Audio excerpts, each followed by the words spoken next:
ကျမ်းစာတစ်ပိုက်ဖတ်ပါမယ်။ရှင်ယောဟန်ဩဝါဒစာပထမဆောင်အခန်းကြီး4အငယ်9ကနေ10တိုင်အောင်ဖတ်ပါမယ်။ချစ်သူတို့ငါတို့သည်အချင်းချင်းချစ်ကြကုန်ဟံ့။အကြောင်းမူကားချစ်ချင်းမေတ္တာသည်ဖျားသခင်နှင့်ဆက်ဆိုင်၏။ချစ်တတ်သောသူမည်သည်ကားဖျားသခင်ဖြစ်ပွားစေတော်မူသောသူဖြစ်၏။ဖျားသခင်ကိုသိသောသူလည်းဖြစ်၏။ချစ်ချင်းမရှိသောသူသည်ဖျားသခင်ကိုမသိ။အကြောင်းမူကားဖျားသခင်သည်ချစ်ချင်းမေတ္တာဖြစ်တော်မူ၏ရှင်ယောဟန်ဩဝါဒစာပထမဆောင်ကဘုရားသခင်ရဲ့ချစ်ချင်းမေတ္တာကိုအဓိကထားပြီးဖော်ပြတဲ့စာဆောင်ဖြစ်တယ်လို့ပညာရှင်တွေကဖော်ပြပါတယ်ဒီစာဆောင်မှာရှင်ယောဟန်ဩဝါဒစာရေးတဲ့ကျမ်းရေးဆရာကဘုရားသခင်ရဲ့ချစ်ချင်းမေတ္တာကိုအဓိကထားပြီးတော့မှဖော်ပြပါတယ်အထူးသဖြင့်အခန်းကြီး4မှာသူကချစ်ချင်းမေတ္တာနဲ့ဆက်ဆိုင်ပြီးcategory 2မျိုးကဏ္ဍ2ခုကိုခွဲပြီးတော့မှဖော်ပြပါတယ်အဲ့ဒီလိုဖော်ပြတဲ့အခါမှာသူကဘယ်ဟာတွေကိုအခြေခံလဲဆိုတော့ဝိညာဉ်တွေကိုအခြေခံပါတယ်ဘုရားသခင်ရှိကဆင်းသက်လာတဲ့ဝိညာဉ်နဲ့ဘုရားသခင်နဲ့မဆိုင်တဲ့မိစ္ဆာပရောဖက်တွေကဆင်းသက်လာတဲ့ဝိညာဉ်ပေါ့ဒီဝိညာဉ်2မျိုးကိုအခြေခံပြီးတော့မှအဲ့ဒီဝိညာဉ်တွေကနေရလာတဲ့ချစ်ချင်းမေတ္တာအကြောင်းကိုအဓိကထားပြီးတော့မှဖော်ပြပါတယ်မိစ္ဆာပရောဖက်ဆိုတာအဲ့ဒီအချိန်တွေကရှိပါတယ်မိစ္ဆာပရောဖက်တွေကအဓိကဘာလုပ်လဲဆိုတော့မှားယွင်းတဲ့တုန်တင်ချက်တွေကိုအသင်းတော်ကိုတုန်တင်ပါတယ်အဓိကတော့အဲ့ဒီအချိန်မှာပေါ်လာတဲ့မိစ္ဆာအတွေးခေါ်မှားယွင်းတဲ့အတွေးခေါ်တွေကဘာတွေလဲဆိုတော့ပထမဦးဆုံးကဘုရားသခင်ကလူသားစင်စစ်ဖြစ်တယ်ဖျားဇာတိမရှိဘူးလူပဲဖြစ်တယ်ပေါ့နော်လူပဲဖြစ်တယ်ဒီနေ့တချို့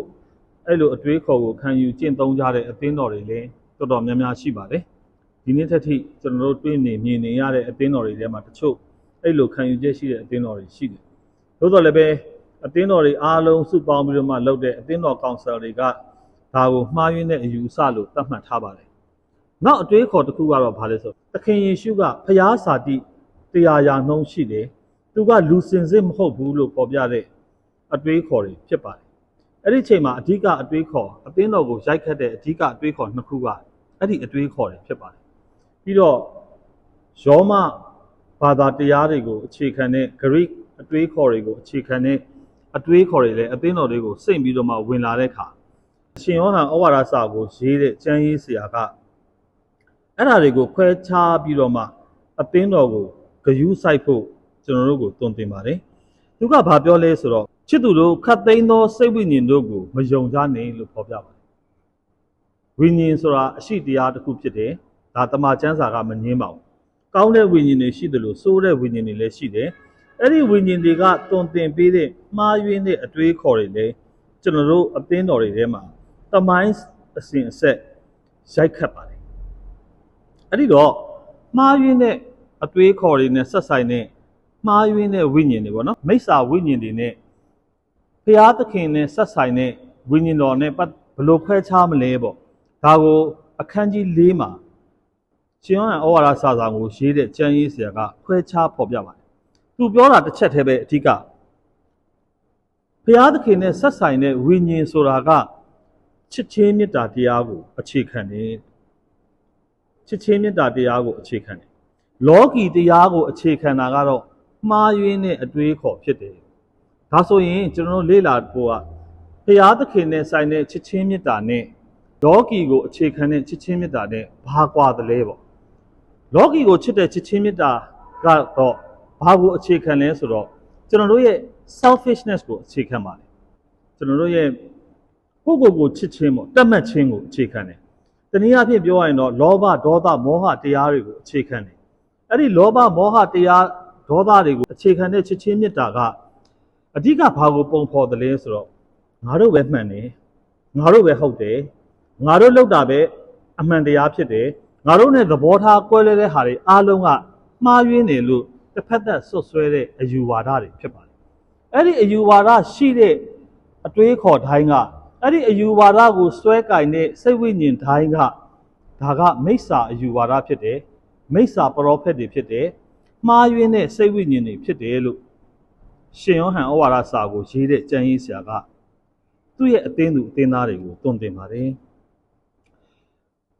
အဲ့ဒါနဲ့စန့်ကျင်မဲ့ဖျားသခင်ကိုယုံတဲ့ဖျားသခင်ကိုအခြေခံတဲ့သခင်ယေရှုကိုအခြေခံတဲ့ချစ်ချင်းမေတ္တာကတော့ဘာကိုအခြေခံလဲဆိုတော့အချင်းချင်းချစ်တဲ့ချစ်ချင်းမေတ္တာကိုအခြေခံပါတယ်အချင်းချင်းချစ်တယ်လို့ပြောတဲ့အခါမှာကျွန်တော်တို့ယုံကြည်သူတွေတယောက်နဲ့တယောက်ချစ်ဖို့ဖြစ်တယ်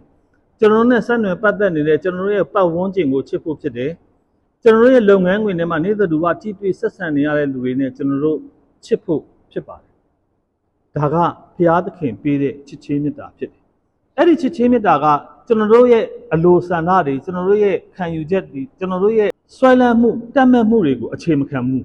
သူတစ်ပါးကိုအခြေခံတယ်သူများကိုအခြေခံတယ်ယေရှုကသူ့ရဲ့နောက်ဆုံးညစာစာပွဲသ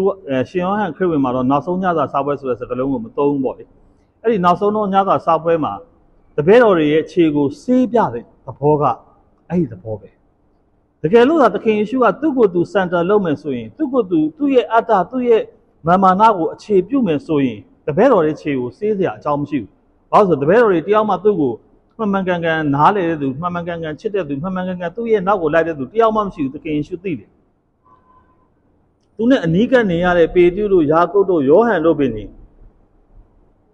ေသူ့ကိုတေချာနားမလဲဘူးသူတို့ခံယူချက်သူတို့နားလည်မှုသူတို့ရှုထောင့်တွေကပဲသခင်ယေရှုကိုသူတို့ကြည့်ကြတယ်သခင်ယေရှုကောင်းကောင်းသိတယ်ဒါပေမဲ့အဲ့ဒီသူ့ရဲ့အတ္တသူ့ရဲ့မာနကိုအခြေမခံတဲ့အတွက်ကြောင့်အဲ့ဒီလူတွေကသူ့ကိုနားမလဲပေမဲ့အဲ့ဒီလူတွေကသူတို့ဘာသူတို့တယူတန်တစောက်ကန်းတွေဖြစ်နေပေမဲ့သခင်ယေရှုသူတို့ကိုချစ်နိုင်တာဖြစ်တယ်အဲ့ဒီလိုချစ်နိုင်တဲ့အတွက်ကြောင့်သူတို့ရဲ့ခြေကိုသခင်ယေရှုကဆေးနိုင်တာဖြစ်တယ်သခင်ယေရှုကသူတို့ခြေကိုဆေးပြီးတဲ့အခါသူတို့နဲ့အတူတူညစာစားတယ်သူတို့နဲ့အတူညစာကိုစားနေရင်းနဲ့ယူဒရှကာရုပ်ကိုမင်းလှုပ်ရှားရှိတာတွားလို့လို့ရတယ်လို့ခွင့်ပြုနိုင်တယ်တကယ်တော့ယူဒရှကာရုပ်ကိုသူအဲ့ဒီလိုခွင့်ပြုတာကသူ့ကိုသစ္စာဖောက်ဖို့ခွင့်ပြုလိုက်တာဖြစ်တယ်သခင်ယေရှုသိတယ်ယူဒရှကာရုပ်ဒီကနေထွက်သွားရင်ဘာလုပ်မလဲဆိုတော့သခင်ယေရှုသိတယ်တိကြီးနဲ့ခွင့်ပြုလိုက်ဘာလို့လဲသူ့ကိုယ်သူအခြေမပြုလို့ဖြစ်တယ်သူ့ရဲ့အတ္တသူ့ရဲ့မာနကိုအခြေမပြုလို့ဖြစ်တယ်ပြီးတဲ့အခါသခင်ယေရှုကကြံတဲ့တပည့်တော်17ယောက်ကိုဘာမှာလဲဆိုတော့မင်းတို့အချင်းချင်းချစ်ပါအဲ့ဒီပညာသစ်ကိုငါမင်းတို့ကိုပေးတယ်သခင်ယေရှုရဲ့ပညာကနှစ်ခုပဲရှိတယ်ပထမတစ်ခုကတော့ဘုရားသခင်ကိုချစ်ဖို့အဲ့ဒီမေတ္တာကိုအခြေခံပြီးတော့မှအချင်းချင်းချစ်ဖို့ဖြစ်တယ်ရှင်ယောဟန်ဩဝါဒစာပထမဆောင်အခုန9:8ကနေဆက်ပြီးတော့မှဖတ်လိုက်ရင်ရှင်ယောဟန်ကဘာပြောလဲဆိုတော့ငါတို့ကဘုရားသခင်ကိုချစ်တယ်လို့ပြောလို့မရဘူးငါတို့ရဲ့အတ္တကဘုရားသခင်ကိုချစ်ရရောက်ချင်မှအမြဲတမ်းချစ်ရကိုရောက်ချင်မှရောက်ဘုရားသခင်ပြောတဲ့စကားကိုကျွန်တော်နားထောင်ချင်မှနားထောင်မယ်ဘုရားသခင်ရဲ့အလိုတော်ကကျွန်တော်တို့ဥထိတ်ထားစရာဖြစ်ချင်မှဖြစ်မယ်ရံဖန်ရံခါသို့တော်လည်းပဲဘုရားသခင်ကတော့ကျွန်တော်တို့ကိုချစ်တယ်အဲ့ဒီချစ်ချင်းမြတ်တာကိုကျွန်တော်တို့ခံစားရတယ်အဲ့ဒီခံစားရတဲ့ချစ်ချင်းမြတ်တာနဲ့တဦးနဲ့တဦးပေါင်းသင်းဆက်ဆံမှုဖြစ်တယ်လို့ရှင်ယောဟန်ကကျွန်တော်တို့ကိုတွင်တင်ပါတယ်အဲ့ဒီတုန်းကသူ့ရဲ့အသင်းသူအသင်းသားတွေသူ့ရဲ့စာဖတ်ပရိသတ်တွေကိုသူတွင်တင်တယ်လို့ဒီနေ့ကျွန်တော်တို့ကိုတွင်တင်ပါတယ်အထူးသဖြင့်ဒီနေ့ခေတ်အသက်ရှင်တဲ့အခါအခက်အခဲတွေခြားထဲမှာကျွန်တော်အသက်ရှင်ရတယ်ချင်းချောက်မှုတွေခြားထဲမှာအသက်ရှင်ရတယ်ကျွန်တော်တို့လူငယ်တွေအကွဲကွဲအပြားပြားထွက်ပြေးနေရတယ်ကျွန်တော်တို့ရဲ့ကလေးတွေအနာဂတ်မှောက်ပျက်စီးမှောင်မိုက်နေတယ်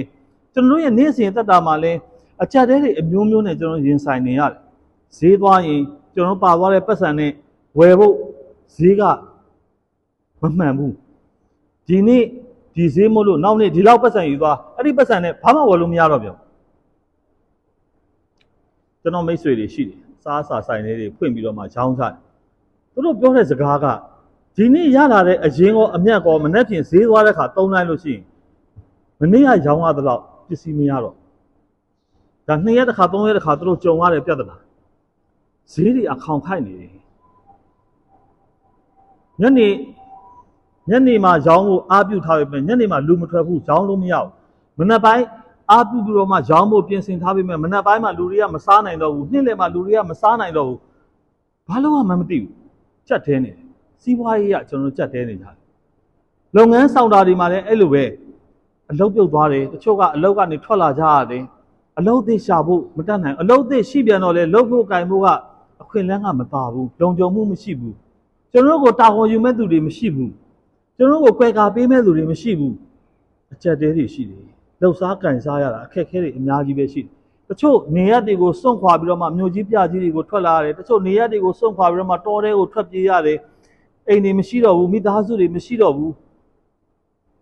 ဘာမှအာမခံချက်မရှိဘူးဘယ်သူမှကူညီပေးနိုင်မဲ့သူမရှိဘူးတခွဲခွဲတပြားပြားနဲ့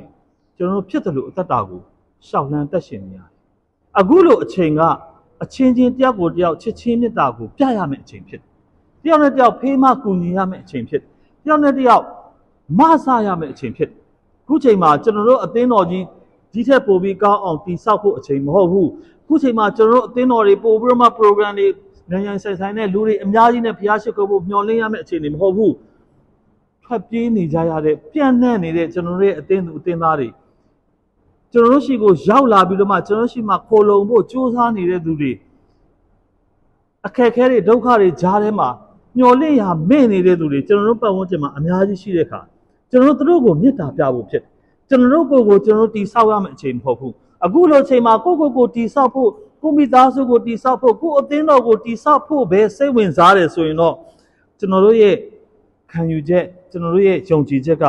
ကမိစ္ဆာပရောဖက်တွေတုံတင်တဲ့ယုံကြည်ချက်နဲ့အတူတူပဲဖြစ်သွားပါလိမ့်မယ်ချစ်စွာသောညီကိုမောင်နှမတို့ဒီနေ့ခေတ်ဒီနေ့အချိန်ကကျွန်တော်တို့တယောက်နဲ့တယောက်ချစ်ရမယ့်အချိန်ဖြစ်တယောက်နဲ့တယောက်ကူညီရမယ့်အချိန်ဖြစ်တယောက်နဲ့တယောက်ဖေးမရမယ့်အချိန်ဖြစ်တယောက်နဲ့တယောက်ထွေးပွေးရမယ့်အချိန်ဖြစ်ဝေးလွင့်သွားတဲ့ကျွန်တော်တို့ရဲ့အသင်းသူအသင်းသားတွေကို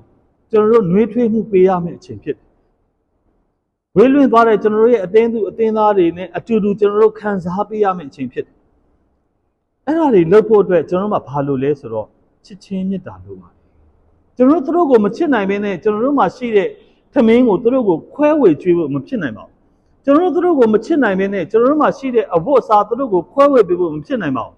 ကျွန်တော်တို့ကိုမချစ်နိုင်ဘဲနဲ့ကျွန်တော်တို့နေတဲ့နေရာမှာသူတို့ကိုနေထိုင်ခွင့်ပေးဖို့မဖြစ်နိုင်ပါဘူးအန်ဒီရဲ့များတယ်စွန့်စားရတယ်အခက်အခဲတွေကြားထဲမှာကျွန်တော်တို့အသက်ရှင်ရတဲ့အခါကျွန်တော်တို့အဲ့ဒီလိုလုပ်ဖို့အတွက်သူတို့ကိုချစ်ဖို့လိုပါတယ်ဒီနေ့ဘုရားသခင်ကချင်းချင်းချစ်ကြပါလို့ပြောတဲ့အချိန်မှာယူဒလူမျိုးတွေကို၌ကအဲ့ဒီလိုအခက်အခဲတွေရင်ဆိုင်နေရတဲ့အချိန်ဖြစ်ယူဒလူမျိုးတွေကိုယ်တိုင်ကသူ့ဒေသနာကိုနားထောင်နေတဲ့ပရိသတ်တွေကိုယ်တိုင်ကနေ့စဉ်ထမင်းစားဖို့စိုးရိမ်နေရတဲ့အချိန်ဖြစ်တယ်အဲ့ဒီအချိန်မှာဘုရားသခင်ကမင်းမှာ2လုံးရှိရင်1လုံးသူများကိုပေးပါလို့ပြောတာမင်းမှာ2ထည်ရှိရင်1ထည်သူများကိုပေးပါလို့ပြောတာသခင်ယေရှုကိုယ်တိုင်ကအဲ့ဒီလိုပဲအသက်ရှင်သူ့လူတွေကိုလည်းအဲ့ဒီတိုင်းပဲအသက်ရှင်ခိုင်းတယ်သူ့ရဲ့စကားကိုကြားပြီးတော့မှသူ့ကိုမျက်မြင်ကိုတွေ့ခဲ့ရတဲ့တမန်တော်တွေနဲ့သူ့နောက်ကိုလိုက်ခဲ့ရတဲ့လူတွေကလည်းအဲ့ဒီသတင်းစကားကိုပဲအသင်းတော်တွေကိုတုံသင်ပါတယ်ပထမရာစုနှစ်အသင်းတော်ကတရားဝင်အသင်းတော်တွေတရားဝင်ဘာသာတရားကိုကိုးကွယ်တဲ့အသင်းတော်တွေမဟုတ်ပါဘူးပုံရှိုးကွက်ရှိုးဖျားရှိခိုးရတယ်သူတို့ဘဝမှာခက်ခဲမှုတွေအများကြီးရှိတယ်အထူးသဖြင့်အဲ့ဒီအချိန်အဲ့ဒီကာလမှာအသင်းတော်တွေကိုရောက်လာတဲ့သူအများစုကဆင်းရဲသားတွေဖြစ်တယ်ကြုံတွေဖြစ်တယ်တနည်းလို့တနည်းစားတွေဖြစ်တယ်သူတို့ကိုယ်တိုင်ကခက်ခဲပါတယ်သူတို့ကိုယ်တိုင်မှာပါဝါမရှိဘူးသူတို့ကိုယ်တိုင်မှာအခွင့်အာဏာမရှိဘူးသူတို့ကိုယ်တိုင်မှာဘာမှလုပ်ပိုင်ခွင့်မရှိတဲ့သူတွေဖြစ်တယ်ဒါပေမဲ့အဲ့ဒီလူတွေကိုသခင်ယေရှုကရှိတဲ့အရာကိုခွဲဝေပေးခိုင်းတယ်အချင်းချင်းချစ်ခိုင်းတယ်အချင်းချင်းဖေးမခိုင်းတယ်ကောင်းသောရှမာရိပုံမြင်သူတို့ကိုပြောပြတယ်တထေးကြီးနဲ့လာဇရုပုံမြင်သူတို့ကိုပြောပြတယ်တိုးနဲ့စိတ်ခွဲတဲ့ပုံမြင်ကိုဘုရားသခင်သူတို့ကိုပြောပြတယ်ချစ်ခိုင်းပါတယ်ဒီနေ့ကျွန်တော်တို့ကိုလည်းဘုရားသခင်ချစ်ခိုင်းနေပါတယ်ကျွန်တော်တို့ MBCU အသင်းတော်တွေထဲမှာပဲဘုရားမရှိခိုးနိုင်တော့တဲ့အသင်းတော်တွေအများကြီးပဲရှိလာပြီကျွန်တော် MBCU အသင်းတော်တွေထဲမှာပဲလူငယ်မရှိတော့တဲ့အသင်းတော်တွေအများကြီးရှိလာပြီကျွန်တော် MBCU အသင်းတော်တွေထဲမှာပဲပုံမှန်ဘုရားရှိခိုးလို့မဖြစ်နိုင်တော့တဲ့အသင်းတော်တွေအများကြီးရှိလာပြီကျွန်တော်တို့နှစ်ချင်းသာသနာထဲမှာပဲကြောက်ွယ်ပျက်စီးလူဖြစ်သွားတဲ့အဖွဲ့ချုပ်တွေသာသနာနယ်တွေအများကြီးရှိလာပြီဒီနေ့ကျွန်တော်တို့ဘယ်လိုအသက်ရှင်ကြမလဲကျွန်တော်တို့ရဲ့ယုံကြည်ခြင်းကဘယ်ပေါ်မှာအခြေခံမလဲသခင်ယေရှုကိုအခြေခံတယ်ဆိုရင်တော့ဘုရားသခင်ကိုအခြေခံတယ်ဆိုရင်တော့ကျွန်တော်တယောက်ကိုတယောက်ချစ်ဖို့ဖြစ်တယ်ဘာလို့လဲရှင်ယောဟန်ဩဝါဒစာမှာရေးထားတယ်ဘုရားသခင်ကချစ်ချင်းမေတ္တာဖြစ်တယ်ချစ်ချင်းမေတ္တာရှိတဲ့သူက ဘုရားသခင်ကိုယုံတဲ့သူဖြစ်တယ်ချစ်ချင်းမေတ္တာမရှိတဲ့သူကချစ်ချင်းမေတ္တာမရှိဘူးလို့ပြောတဲ့အခါသူများကိုမချစ်နိုင်တဲ့သူကကိုပဲချစ်နိုင်တဲ့လူကကိုအသင်းတော်ကိုပဲချစ်နိုင်တဲ့လူကကိုရဲ့အဖွဲ့အစည်းကိုပဲချစ်နိုင်တဲ့လူကအဲ့ဒီလူကဘုရားသခင်နဲ့မဆက်ဆိုင်ဘူးကျွန်တော်တခြင်းတွေအပြန်စားဆိုနိုင်ကောင်းဆိုနိုင်ပါလိမ့်ကျွန်တော်တို့ပြုကိုးကွယ်ခြင်းအစီအစဉ်တွေကအပြန်စားဖြစ်ကောင်းဖြစ်ပါလိမ့်ဒါပေမဲ့ကျွန်တော်တို့ကိုပဲကျွန်တော်တို့ချစ်တယ်ဆိုရင်တော့ကျွန်တော်တို့ဒုက္ခရောက်နေတဲ့သူအချင်းချင်းကူညီဖို့ဖေးမဖို့စွန့်စားဖို့ကျွန်တော်တတ်သိမရှိဘူးဆိုရင်တော့အဲ့ဒါဘုရားသခင်ရှိကလာတဲ့ချစ်ချင်းမေတ္တာမဟုတ်ဘူး